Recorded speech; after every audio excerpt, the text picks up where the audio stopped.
Well, good morning, everyone, and happy Friday. Wow, last Friday of February. Geez, hard to believe it's already March. So I'm John Murphy, the host of Fearless, and this is our eighth episode. So I'll do a quick review of the first seven. But before that, I want to just remind you that I'm one of the Fuel instructors. I have three courses with Fuel. Beyond Doubt, Four Steps to Inner Peace, which we'll be touching on a little bit today. Creative Problem Solving, which we'll also be touching on just a little bit today, some of the tools, and leading with wisdom.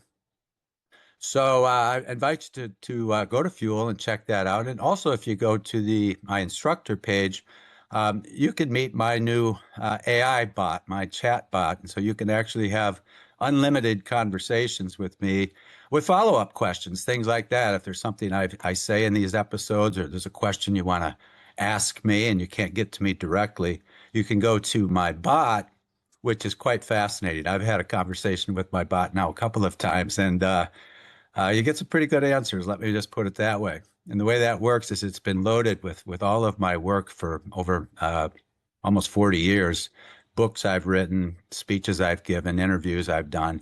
That all goes into the bot, and so it's quite knowledgeable. Let me just put it that way.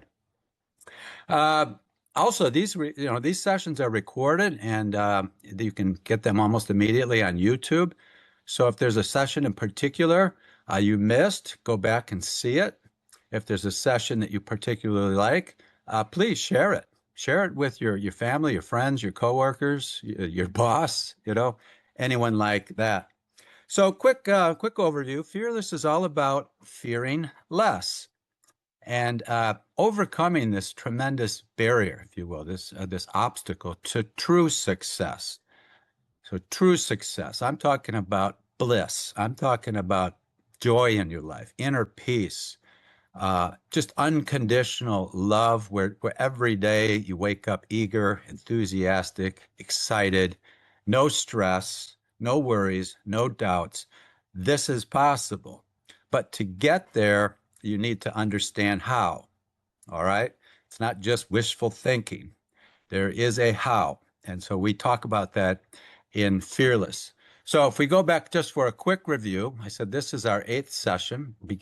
We launched in January, on January 9th, and we have themes each month. And in January, our theme was assumptions, challenging our assumptions, those limiting beliefs that we don't even know we have, those yeah buts, those excuses, those doubts. And in sessions, I've had you paint a picture 5 years out of what you look like, what you feel like, what you're doing, where you are, the relationships you're in, the profession you're in. And when you do that 5 years out, and you really stretch, all of a sudden you start to realize well, I don't know if I can really do that. I mean, if you really stretch, you're uncovering those hidden, latent, limiting beliefs, the doubt. So when you go beyond doubt and you learn how to do that, and it's a letting go process. It's not an adding process. It's more of a deletion process. Letting go of these viruses of the mind, these doubts, a whole new world opens up. And in my course, Beyond Doubt, Four Steps to Inner Peace, those four steps, which are iterative and circular. So the more you do those, the better you get. It's like practicing anything. And the four steps are let be, let go, let see, and let flow. Here's what that means. When we are present and we be, and we take inventory and we examine how we feel, which is what we're going to do today. How do we feel? And you really take an honest look at that, and you identify things that are causing you grief, causing you anger, causing you despair, causing you anxiety or fear or stress. You identify those things, you let them go. And there are tools to do that, which I walk through in my course Beyond Doubt. Tools to let go, release, delete phobias, delete limiting beliefs. And when you do that, you see the world incredibly different. It's like seeing blue sky beyond the clouds. We all get trapped in the clouds. We get entangled in negative relationships and negative thinking, ego thinking, if you will. And when we clear out those clouds, it's blue sky. Guess what? There's always blue sky. There's always blue sky beyond the clouds. Okay. So we get there. And when we actually begin to see the world that way, this is a shift in frequencies. When we see the world that way, the world reflects that back to us. We're like magnets. And when we vibrate, we put out a certain frequency of energy, like energy attracts like energy. It comes back to us. We're always given evidence from the universe, so to speak, that we're right. That we're right. So if we go through life bitter and negative and critical, and there's all these things wrong with the world will show us we're right. And another person can look at the same world and say, I think it's beautiful. I think everything's in perfect harmony and balance. Without up, we couldn't know down. Without night, we couldn't know day. Okay, of course there's problems, but on the other side of the problem is a solution. Two sides to the same coin. What side do you focus on? Because whatever side you focus on is what you attract more of. So in our very first session, which I led,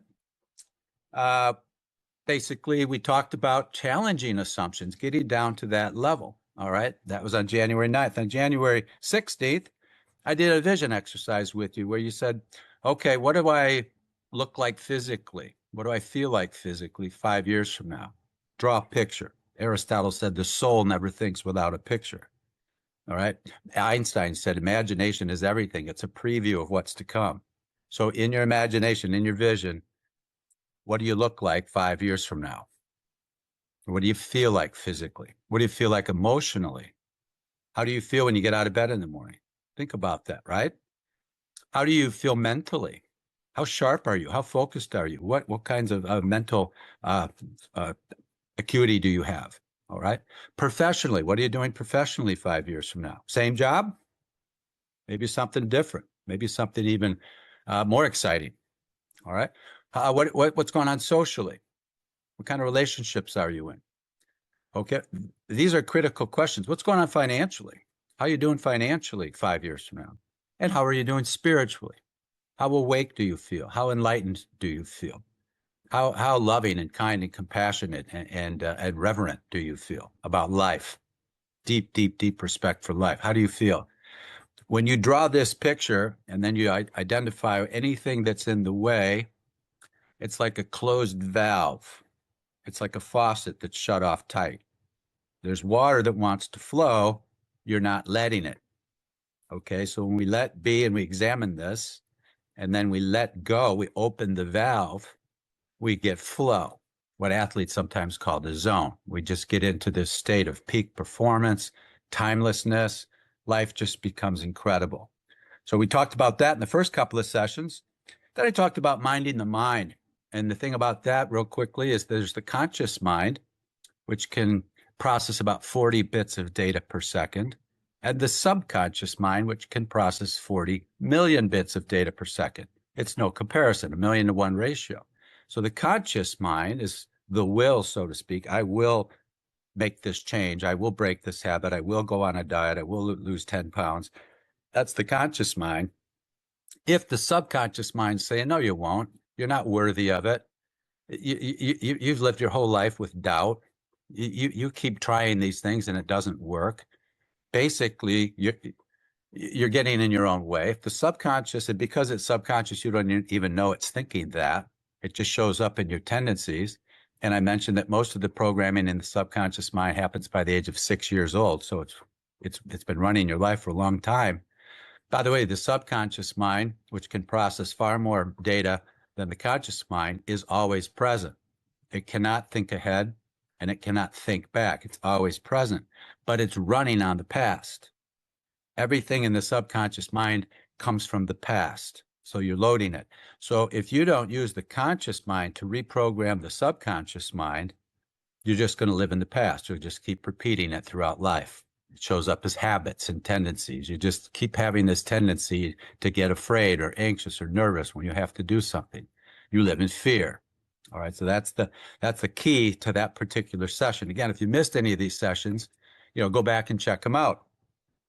On the last show of January, I had Allie Sweeney, one of our fuel instructors, join us.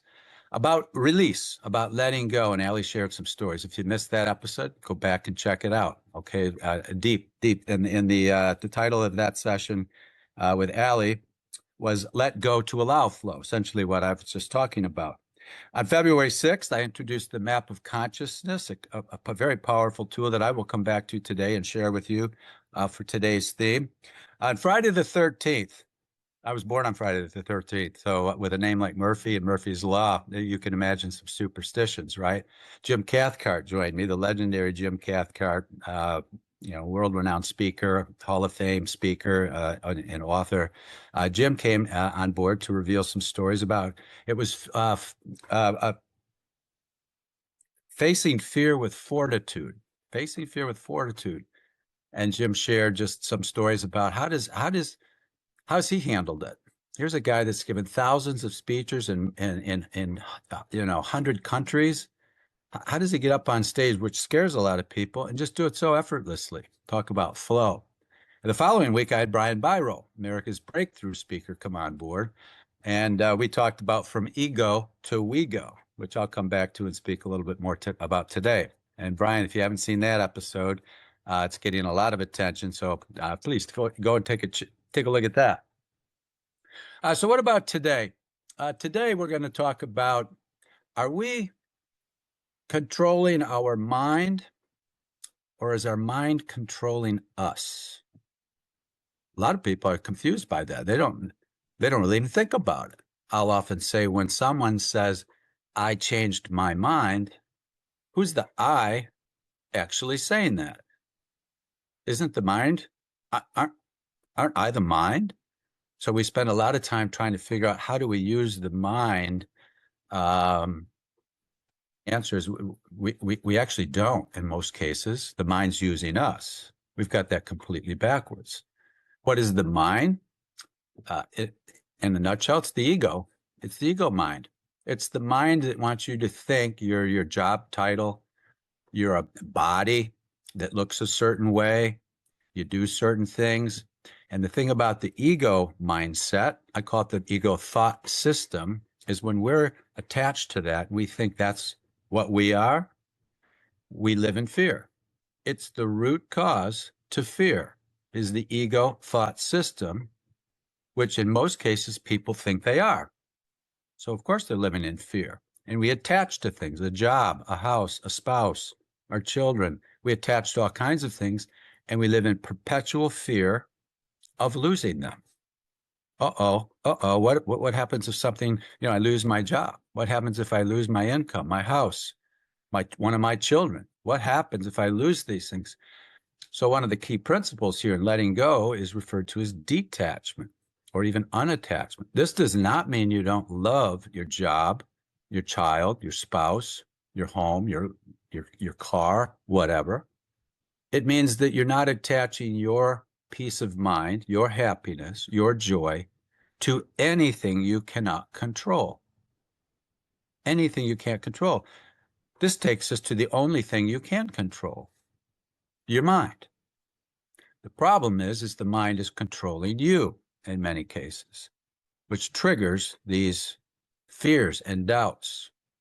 I like to use the metaphor of a king or a queen over a kingdom or a queendom. Our true self, I'll call it the capital S self, our true spiritual energy self is king or queen. And the kingdom is the mind, the ego mind. So we have the power to rule the mind and to know better than letting the mind rule us. So I wanted to ask you to do a little exercise. And the exercise is, before I actually get into the details of it, there's a tool belt I use. And I teach it in my creative problem solving class on Fuel. And the tool belt, and I've used it for 30 years all over the world with businesses, as well as in coaching with executives and individuals. And the tool belt's called DMAIC, DMAIC. So this is a takeaway I want you to make note of. DMAIC. So what does that mean? What does that stand for? And D is define, M is measure, A is analyze, I is improve or innovate, and C is control. Incidentally, this is not a 1, 2, 3, 4, 5 step and I'm done thing. Just like the ring of peace and beyond doubt, it's iterative. So what does that mean? After I go through a cycle of DMAIC, I start over again. So define what? Define current state. Define yourself the way you see it. Define where you are, define details, be factual. Then measure the same thing. Measure facts and details in your life. Measure how you spend your time. Measure how often you get nervous or anxious or angry or afraid. Then analyze why you get that way. This is the key, is analyzing root cause to get to, if I'm getting frustrated a lot, if I'm getting really stressed, and I wake up and I'm anxious and I'm worried about this or that, there's a root cause to that. So in the analyze phase, we get to root cause. And it's at that level we want to solve the problem. Not put Band-Aids on the symptoms, but get to the root cause and solve it at that level. And so when we go into the improve, perhaps even innovate phase, we identify solutions. And a lot of times the solutions are not where we add more, we actually subtract. Okay, it's a whole different way of looking at it. And the C in DMAIC is control. How do we hold the gain? How do we continue to repeat and improve? So, if you think about a great athlete, for example, the control is repetition, practice over and over. No matter how good they are, they continue to practice and get better and better. So I'm going to give you a little exercise now just to think about, and it starts with define. Okay, I want you to stop and think about, and in fact, you want to put anything in the chat, I'll take a look at that and address it. But I want you to define, when was the last time that you felt ashamed or guilty?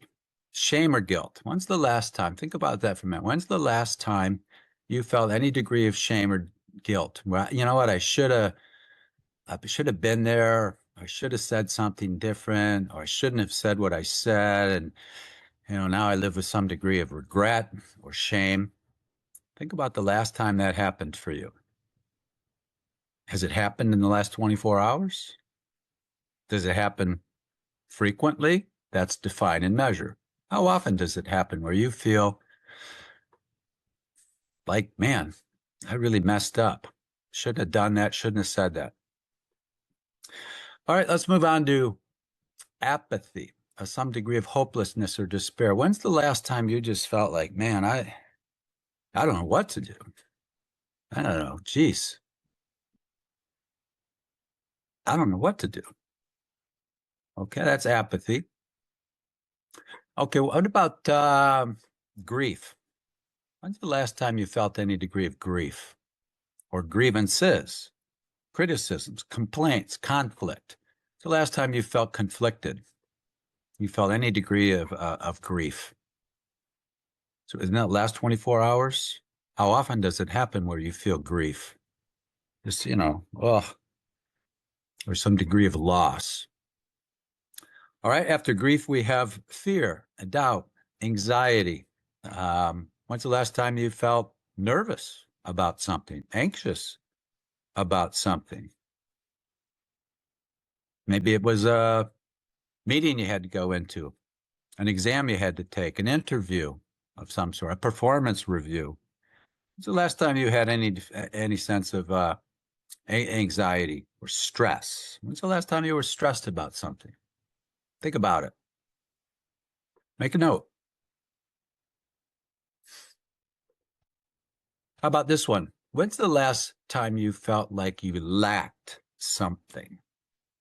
You needed something more. Some degree, the idea around scarcity. I don't have enough. I don't know how I'm going to pay my bills this month.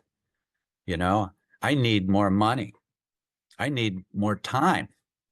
I need more space. Anytime you say, I need more, when's the last time that happened? You thought that way. These are thoughts. Thoughts are energy, and energy attracts like energy. This is why this is so important. How about anger, jealousy, attack thoughts, defensive thoughts, like defending yourself? I got to stand up for myself. Somebody said something and that's just simply wrong. I have to defend myself. Think about that for a minute. When's the last time you felt any degree of anger or defensiveness?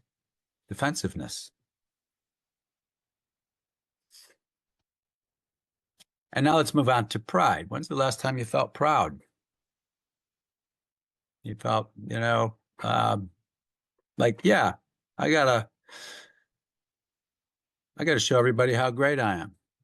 Incidentally, this stuff can translate into, habits like checking out your social media every day to see how many likes you got. This stuff can translate into taking pictures of what you ate at some restaurant to show off. Anything that involves showing off, that falls into pride. Hey, look at me, you know. What that really is, it's weakness. It's a low self-esteem. A lot of times the ego shows up as all that big and bold and, arrogant, when in fact it's a calling for attention. It's a calling for appreciation. So when's the last time you felt like you needed external approval? You need somebody else to approve how valuable you are. Think about that for a moment. Okay. Seeing a few chats here. It's a new way of talking to yourself. A lot more when I become a parent. I guess ego and validation are the same. Yeah, so ego's always looking for validation. Ego never thinks it has enough. You never have enough money to really be happy. No matter how much you have, you got to have more. You never have a big enough, fancy enough, this or that. You got to get that more expensive watch to, or ego also shows up as jealousy. So if you actually see someone else who's doing really well and you have any distaste whatsoever, you're blocking your own success. You're blocking your own success with that mindset. But that's how the ego thinks. The ego cannot be satisfied. The ego cannot understand true love because it's conditional. I fall in and out of love. The ego can't understand true forgiveness. So I forgive you, but I'll never forget. Or I'll forgive you, but I was right and you were wrong. That is not forgiveness. That's called condemnation. And when we condemn anything, we condemn ourselves. So everything we're putting out there is a reflection of what we're going on inside us. If we see a world of conflict, it's telling us we're conflicted. If we see a world of chaos, it tells us we're living in chaos internally. That's not a healthy state to be in. So now I want you to think about why this is important. So we've defined it, we've measured, we've examined our life very quickly and very briefly on some different categories. Why does this matter? And it's put simply, it's that like energy, like frequencies attract like frequencies. You've heard the saying, perhaps misery loves company. So does joy. If we live a joyful life, we wake up, we spring out of bed, we're eager, we're excited, can't wait to get to work, can't wait to do whatever it is we do. We have a completely different experience for the day than somebody who's just like, oh my God, I don't feel well. I dread going to work. Totally different experience. So with the ring of peace, we let be, we do an examination, we define and measure, we identify things through analysis that we need to let go of. And the better we get at this, okay, the more successful we are, the happier we are, the more joyful we are. So when we have that 5-year vision, we're out there in 5 years, we're as fit as we've ever been. We've got tons of energy. We feel great physically and emotionally and intellectually. We're sharp as a tack, focus, memory, everything's just wow. Okay. Socially, we're in the greatest relationships. By the way, we may have left some relationships because the energies of those old negative, critical, draining, vampires are gone. That energy just doesn't work anymore. We're at a whole different frequency. So now we're hanging out with super positive, super cool people, and it just feeds on itself. Financially, we got money chasing us. We're no longer chasing the paycheck. The paycheck is chasing us. All right. Spiritually, we have reverence. We live in love unconditionally. We're at a deep state of inner peace. And I'm going to share my screen now very quickly, just so we can talk through this a little bit more. using a visual. All right. And the visual, and this is, I've shared this before, is called the map of consciousness. And this is the work of Dr. David Hawkins, an MD, a PhD, a brilliant, brilliant man, since passed now some time ago, but lectured all over the world, Oxford, Harvard. And David Hawkins developed something using scientific methods called the map of consciousness, where he calibrated the energy frequencies of 17 different feelings, if you will. Some call it emotions, but I prefer to use the word feelings, because the only real true emotion is love, and the absence of love is fear. So you can see above the yellow line here, the love frequencies, the love emotions, and below that you can see the fear frequencies.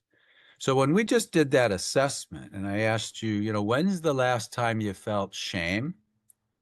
Notice that's the very lowest frequency here. Misery loves company.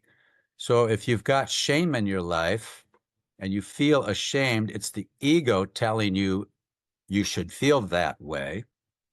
And if you're not aware that you're king of the kingdom, queen of the queendom, and you can say, ego, I hear you, but go back to your corner. I'm going to make a different decision now with my mind. I'm not going to feel that way. Our thoughts trigger our feelings.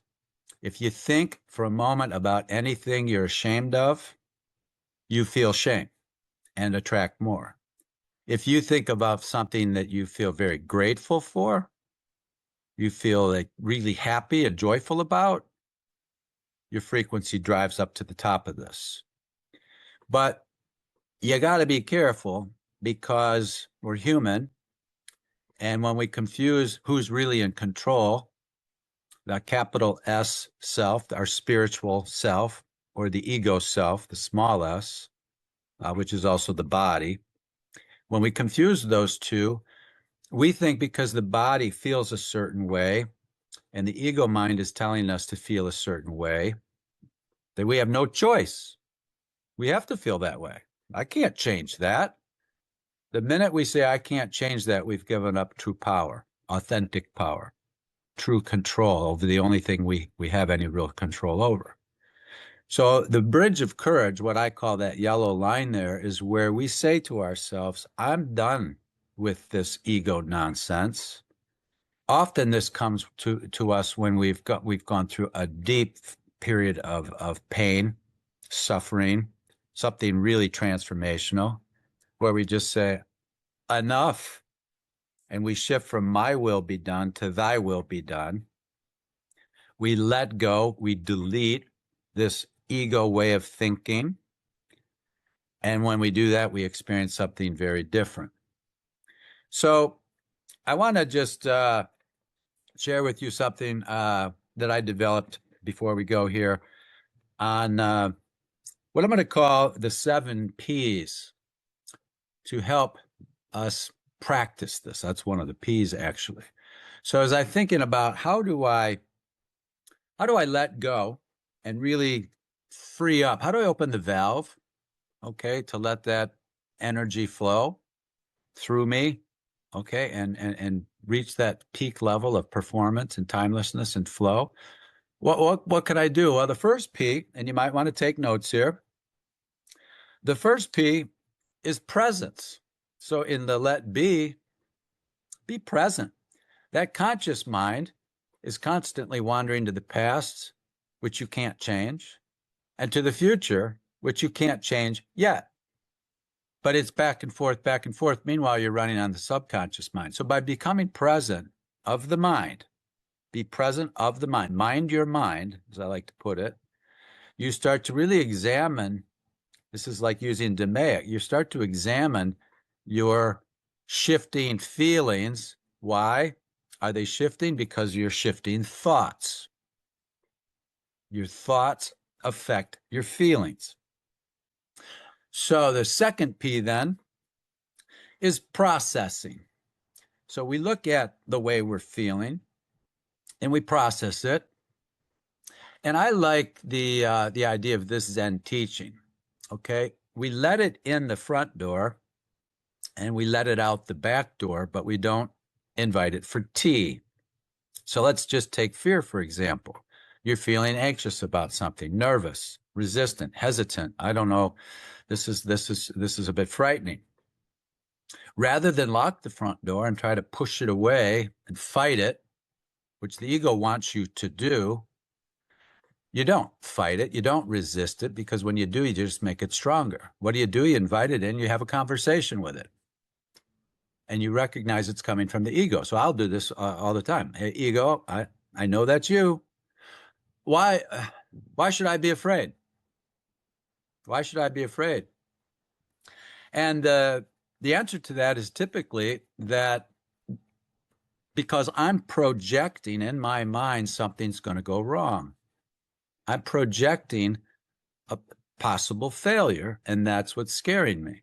But it's assumption. We've talked about assumptions. I'm assuming something could go wrong, and that's triggering fear and anxiety. Why wouldn't I, if I'm going to assume anything, why wouldn't I assume something's going to go right? So the third P is projection. What am I projecting? Is it positive? There's another P. Or is it negative? So projecting, positivity. Those two go together. So presence, processing, contemplation, so to speak, and then examining what we're projecting. What am I visualizing? Okay, what does that look like? The next one's planning and previewing, if you will. How do I plan and then prepare? That's the next one. For success. If you look at anybody in any business who's highly successful, they're not winging it. They plan ahead carefully, and then they prepare, they train, they get ready, they practice, right? And then we perform. Finally, you got to get up there and do it. So you perform, and then you play back. That's the last P. You play, but what do you mean you play back? You review what you did in the performance. In sports, these are game films. Okay, in the military, they're called after-action reviews. After we've done something, let's get together, let's review it, let's see what worked, what didn't. You know, we had a plan. Did we follow it? Did the plan work or not work? We're just constantly reviewing, and then we go right back through the cycle. And here's what you'll discover. And Jim Cathcart talked about this, Brian Biro. These guys are speaking more than practically anyone on the planet in front of huge audiences, which is terrifying to a lot of people. But when you practice and you prepare and you do the playback and you perform and you do the playback and you learn every time you make any kind of mistake, you learn from it. There's no such thing then as a mistake or a failure, because you learn from it. And you have that faith over fear, then things just change immensely. I'll stop sharing my screen now. All right.